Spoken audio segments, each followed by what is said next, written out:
Welcome back. I am Brian Lee Durfee, author of The Forgetting Moon and The Blackest Heart, both published by Simon & Schuster's Saga Press.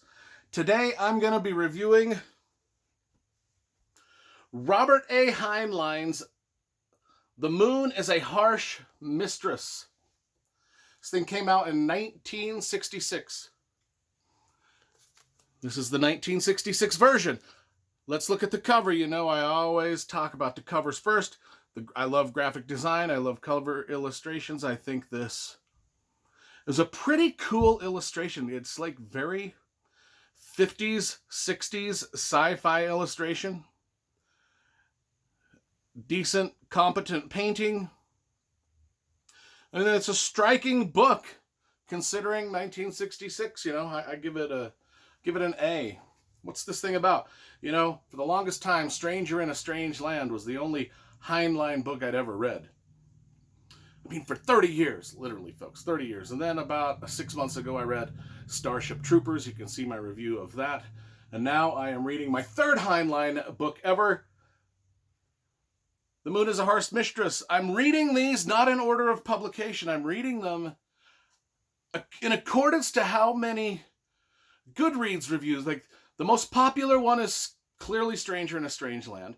The second most popular one on Goodreads was Starship Troopers, and then this was the third most popular. And so I'm going to go down the list that way as we read these. I got a whole bunch of Robert Heinlein books over here, man. I'll show them to you. I got a whole bunch of them right there, somewhere on that shelf right there. You can see them. So we'll be going through and we'll be reviewing all of them. And, you know, as I've promised, I'm reviewing every book in my library before I die, and that's going to be some 4,000 books and counting. What is this thing about? The Moon is a Harsh Mistress. The Moon, 21st century, is a penal colony where everyone lives under the dictatorship of the hated authority. This takes place in 2075, so 55 years from now, folks. 53 years from now. The inevitable takes place one day when Mike, the master computer, they named the master computer Mike, after Micro, which was, you know, there's a little history between Microsoft and Micro and Mike and things. I was wondering to myself, and I should have Googled it before I did the review, is Microsoft named after the Micro in this book? It is very interesting. I don't know. Somebody out there let me know if I caught on to that. So the inevitable takes place one day when Mike, or Micro, the master computer who controls everything on the moon, devises an intricate revolutionary plot with the help of a professor, a beautiful blonde, and a jack of all trades. The conspirators' plans go along beautifully for a while. So what we've got is the moon is a penal colony. So I was really interested in starting to read this because for those of you that have been following my channel, you know that I work at the Utah State Prison. I have for some 13 odd years. So I was interested to see what Robert A. Heinlein had to say about prisons in 2075 set on the moon. You know, the prison I work at is old and run down, man. It was built in the 1920s, and so they're going to destroy it, and they've almost got the new one built, and I've been out to the new prison, and it is magnificent. So the prison I work at's been around for about 50 some odd years, maybe 70 years, and now they're building a new one, and then maybe in 50 years, we'll just be, like the book says, we'll just be shipping the inmates up to the moon. That'd be cool. I'd go be a prison guard up there. I would have no problem with that. I think that'd be dope to be a prison guard on the moon. But anyway, I was thinking that we're going to get a lot of prison stuff, a lot of Shawshank Redemption, a lot of Green Mile type stuff about moon prisons in this book.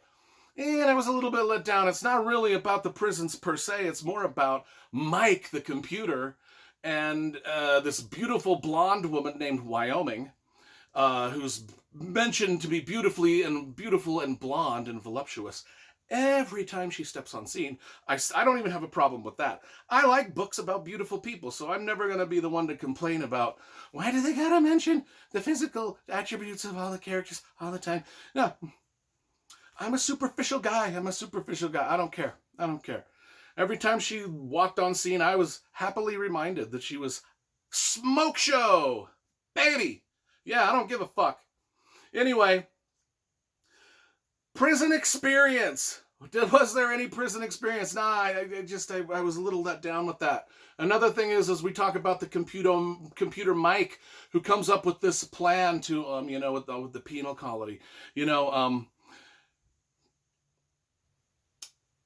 and the thing about it is it's interesting. This was written in 1966. It's interesting to see what Robert Heinlein thinks that computers are going to be like in 2075. What does he foresee computers being like in 100 years? Well, they're not that much different than what he saw back in 1966. There's still these massive productions, and they still take time. At least they're like typing in info, and then they're waiting. Does the thing? When is it going to spit out the info?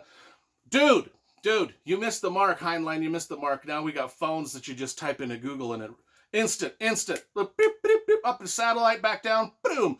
We're done. Your prediction was way off. But anyway, it's still kind of cool to see that he thinks that Mike the computer is going to be, the one thing he did get right. The one thing Heinlein did get right about the computers in the future is they break down all the time, and it still pisses people off. Oh my God, yes.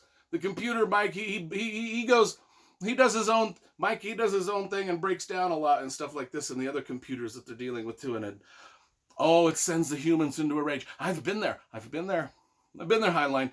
That thing you did get right. So this book is kind of about, there's not a lot of action. It's like the old time science fiction books, which are about big, massive ideas. We get a lot of philosophical discussions about government, finance, religion, all of those things that Heinlein loves to put in his books. And I enjoy those parts quite a bit because, I enjoy a good religious discussion or a good political debate. And I enjoy it when people put those in their novels because I like to watch the characters debate back and forth. But if you're not into that, if you want a Star Wars novel or a Battlestar Galactica episode, this is not the book for you. If you want something fast-paced with a convoluted plot and lots of twisties and turns, this one not for you. This is, high science fiction. This is what you'd call hard science fiction, where he's trying to give us an idea of what it might be like to actually have to live on the moon realistically with computers, especially if there's a prison out there. And that's about it. There's not a real depth to the story at all. It's more of just a study on what's going on out there on the prison moon, with not a whole lot to do with the prison itself, but more about the people around the prison. Anyway, I loved Stranger in a Strange Land. I loved Starship Troopers. This one I warmly liked. I will say there were parts of it. I mean, I read through it. I didn't skip a beat. I read through it and enjoyed parts of it. But was I blown out of my seat like I was with the other two? No.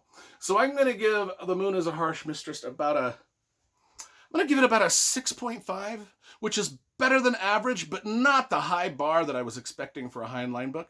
But it is what it is, folks.